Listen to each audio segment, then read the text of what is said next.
The day after I got fired, my cute neighbor's daughter made one phone call, and by the next morning, the billionaire next door had fired everyone who let it happen. My name's Jack Bennett, 34, an operations manager who spent 6 years showing up early and staying late. Walked out of my own office like a criminal over a crime I didn't commit. But the little girl next door, 5 years old with copper curls and a plastic walkie-talkie clipped to her overalls, saw me crying through my kitchen window and decided her Captain Jack was stuck like her sailboat once was. She wasn't supposed to make that call. She didn't understand what fired meant, didn't understand that her mother, Claire Whitfield, the widowed billionaire who built a logistics empire from her garage, held 40% of the contracts of the very company that had just thrown me out. But this cute little girl made one phone call anyway, and that single call from a child too young to know the rules was about to bring down an entire chain of people who thought no one was watching. So why would a billionaire fire everyone over one man's firing? What did that little girl say that made her powerful mother go still at her own kitchen table? And why had I spent 2 years too scared to knock on the door of the woman who was about to change my whole life? It started at 9:14 on a Tuesday morning. I remember the time because I was checking the clock when Gordon Pierce appeared in my doorway and said the words, "Jack, they need you in the big conference room." He didn't look at me when he said it. That was the first thing that felt wrong. I walked down the hall past desks I'd sat at for 6 years. Somebody's radio was playing low. Someone had brought donuts. Normal Tuesday. And then I opened the conference room door and saw 2 people from HR sitting on one side of the table with a folder between them. And I knew, the way you know a step is missing in the dark, that my whole life was about to fall. "Have a seat, Jack." I didn't sit. "What's this about?" The woman slid a paper across the table. My name was on it. My login. My signature. Except it wasn't my signature. It was a printed name on an expense report for a client account I had never once touched in 6 years. "These figures were falsified," she said. "The amounts were routed to an outside vendor. It's your login, Jack. It's your authorization." The room went very quiet. I could hear the air conditioning. I could hear my own heart. "I don't have access to that account," I said. My voice came out steady, which surprised me because inside I was falling. "I've never had access to that account. Pull the permissions. Pull the timestamps. I wasn't even in the building that night. We've made our decision." For words. 6 years and for words. I want you to understand something. I wasn't angry first. First I was confused, the way you're confused when someone speaks to you in a language you almost understand. I kept waiting for someone to ask me a question, to ask where I was, to ask if I did it. Nobody asked. That was the part that broke me. Not being fired, but being erased without a single person turning to me and saying, "Jack, what's your side?" They gave me a cardboard box. They watched me fill it. A coffee mug with a chipped handle. A photo of my late father. A little league schedule I'd taped inside my drawer. And then 2 men I'd shared elevators with for 6 years walked on either side of me down the length of the office, past every desk, past the donuts, past 12 people who suddenly found their computer screens very interesting. Nobody said goodbye. Nobody said, "This is wrong." They just watched the man they'd called a friend at Christmas parties get walked out like a thief.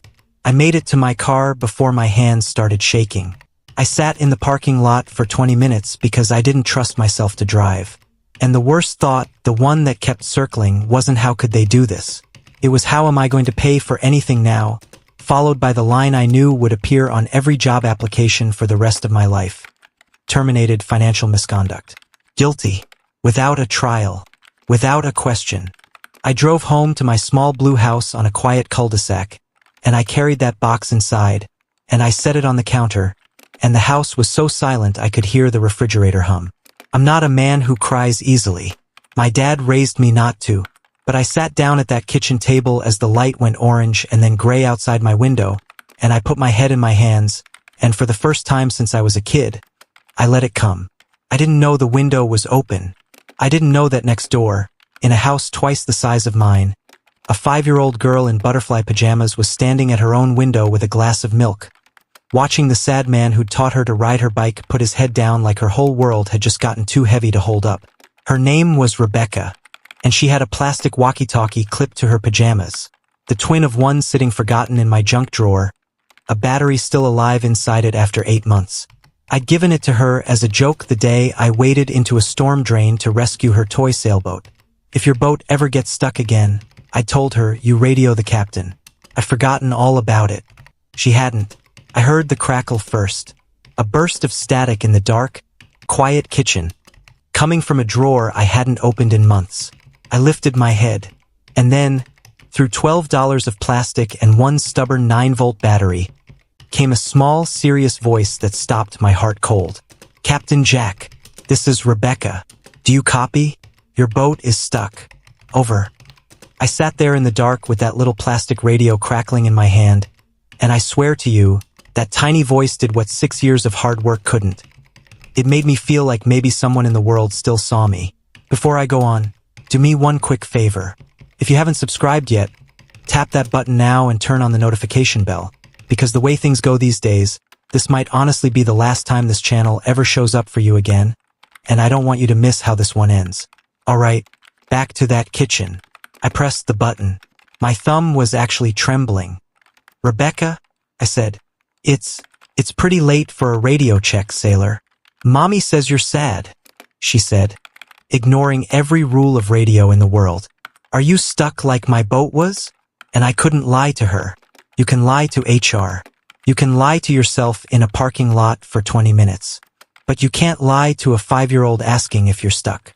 Yeah, kiddo, I whispered. I think I am. There was a shuffle of static. A different sound came through. A hand taking the radio, gentle.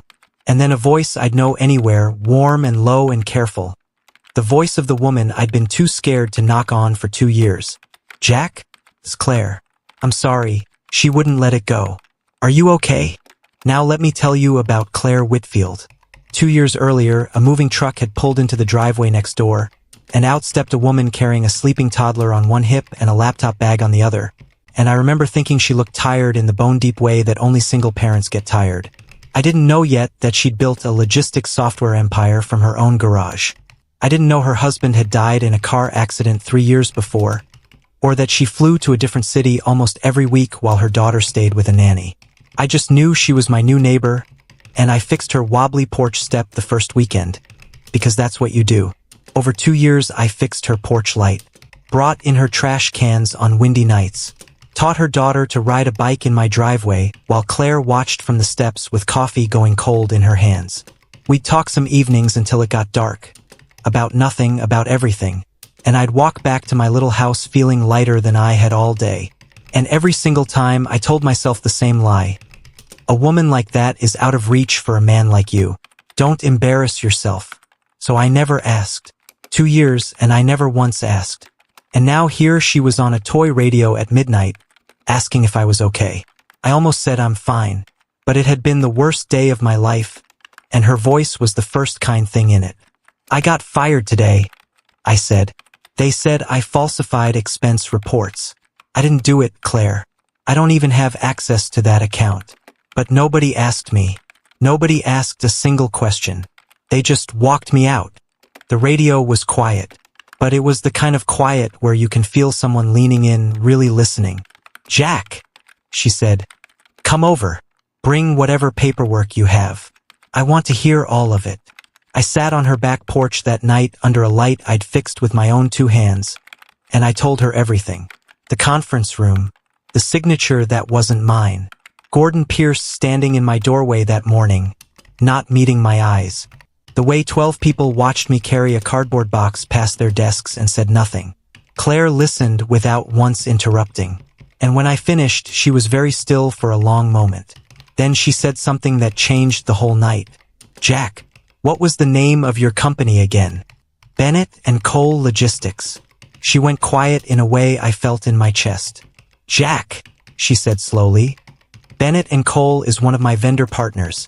My company routes almost 40% of our regional shipping through them. I stared at her. I didn't know that. I swear I didn't know that. I know you didn't. And then something in her face shifted, the tired softness burning off, replaced by something sharp and focused. And for the first time I understood how a woman built an empire from a garage. But here's what I do know. I built my entire company on one rule. You verify everything before you trust it. And in 2 years, I never once looked at who I was doing business with next door to my own house. She looked at me. Send me everything tomorrow morning. Every email, every login record, every timestamp. I want to see this with my own eyes. I barely slept. At sunrise, I sent her all of it. And by 10 o'clock that morning, my phone rang. Jack? Claire said. And her voice was different now. Quiet, coiled. The voice of someone staring at proof. The report that got you fired was submitted at 9:47 on a Thursday night, under your login. I told you I was at your nephew's little league game. I know, because your company fleet app was still tracking your car, and it puts you 40 minutes away at 9:47 exactly. She paused. Jack, it wasn't you. Someone used your login remotely, and I think I know who, because I've been pulling the vendor records all morning, and there's a pattern here going back 18 months. Somebody's been skimming money and routing it to an outside trucking company. And the moment an audit got close, they needed one person to blame. Fast. My mouth went dry. Who owns the outside trucking company? Claire? And I heard her breath catch on the other end of the line. I heard her go completely, utterly still at her own kitchen table. The way a person goes still when a lie finally shows its whole ugly shape. Jack, she said quietly, you are not going to believe whose name is on it. It's Gordon Pierce, she said. The man who stood in your doorway that morning and couldn't look you in the eye. The trucking company skimming the money. It's owned by his brother-in-law. I had to sit down on my own kitchen floor, because it all clicked at once, the whole ugly machine of it. 18 months earlier, Gordon had come to me and asked to borrow my login, just once, for a system update. I said yes, because that's who I was, the guy who says yes, who fixes the porch light, who wades into the storm drain. And he'd kept it. He'd used my trust like a key to a door he planned to rob, and when the auditors got close, he unlocked that same door and shoved me through it to take the fall. 6 years of my life, traded away to save a man who couldn't even look at me. But here's the thing about pointing a lie at an innocent person. It only works if nobody powerful is watching. And Gordon Pierce had made one mistake he never saw coming. He'd framed the man who lived next door to a billionaire who owned 40% of his company's business. Claire didn't call as a neighbor. She called Bennett and Cole's owner directly, as the single largest client he had. And she asked him one simple question. Why was an innocent employee walked out like a criminal without one phone log being checked? By Friday, Gordon Pierce was gone, terminated and handed to prosecutors. But it didn't stop there, because Claire kept asking the question nobody wanted to answer. Who else knew? And one by one they fell. The manager who'd rushed my firing to protect his own numbers. The HR head who'd signed off without pulling a single record. 2 supervisors who'd seen the pattern for months and stayed silent because speaking up felt dangerous. 5 people in the end. 5 people who'd chosen their own comfort over one honest man. All cleared out of that building in a single week, because a 5-year-old with a walkie-talkie radioed the captain. On Monday evening, there was a knock at my door. Claire stood on my porch with Rebecca on her hip and an envelope in her hand, and the porch light I'd fixed for her glowing gold above them both. Full apology. Back pay. Your record wiped clean, she said, holding out the envelope. But I didn't come here for that. She took a breath, and for the first time since I'd known her, the unshakable woman who built an empire looked nervous. I'm rebuilding how my company handles vendors. I need someone who actually checks the details instead of trusting a signature. Someone honest. I want that to be you, Jack, Director of Vendor Operations, reporting straight to me. I stared at that envelope, then at her, at the woman I'd wanted to knock on for 2 years and never had the courage to. Claire, I don't know what to say. Say yes, she said, and then quieter with Rebecca tugging her sleeve. And maybe say yes to dinner too, just the 2 of us this time. I've been too scared to ask you that for about 2 years. I laughed, a real one, the first in days. Funny, I said. I've been scared to ask you the same thing for exactly that long. And Rebecca, 5 years old, walkie-talkie still clipped to her overalls, utterly unbothered by the fact that she just brought down 5 grown adults, looked up at both of us and announced, I fixed the boat. You really did, sailor? I told her, and my voice cracked. You really did. Now let me ask you something, and I want you to sit with it for a second. Have you ever been the person who fixes everyone's porch light? The one who always says yes, who always shows up, and quietly wondered if anyone would ever show up for you? Because I lived 34 years believing the answer was no. And it took a heartbroken little girl with a plastic radio to prove me wrong. 6 months later, I was standing in Claire's kitchen on a Sunday morning, flipping pancakes while Rebecca ran a plastic sailboat across the floor on a rescue mission of enormous importance. And Claire leaned against the counter watching us both with a look I'd waited 2 years to see. I'd taken the job. I'd taken her up on dinner, and a second dinner, and by spring I'd stopped calling my own house anything but next door. Because most nights I wasn't in it. And that morning, before the pancakes were even done, I got down on one knee on that kitchen floor. No restaurant, no speech, just the three of us and a batch of pancakes burning on the stove. Rebecca looked at me kneeling there and asked, dead serious, "Does this mean Captain Jack lives here now?"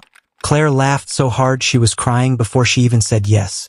I learned something that year I'll carry the rest of my life. I spent so long believing that people like Claire were out of reach for people like me that I never noticed she'd been standing on her own porch every single evening, waiting for me to be brave. Claire learned that the person worth trusting isn't always the one with the biggest title. Sometimes it's the one fixing your porch light for free, just because it's right. And Rebecca learned the simplest, truest lesson of all. When someone you love is stuck, you don't wait for a grown-up to notice. You radio the captain.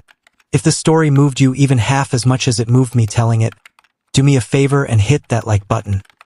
It's the only way this channel keeps telling stories like Jack and Rebecca's. Tell me in the comments, what would you have done in Jack's shoes? And do you think that little walkie-talkie earned a permanent place on the mantle? Thank you so much for watching, and I'll see you in the next story.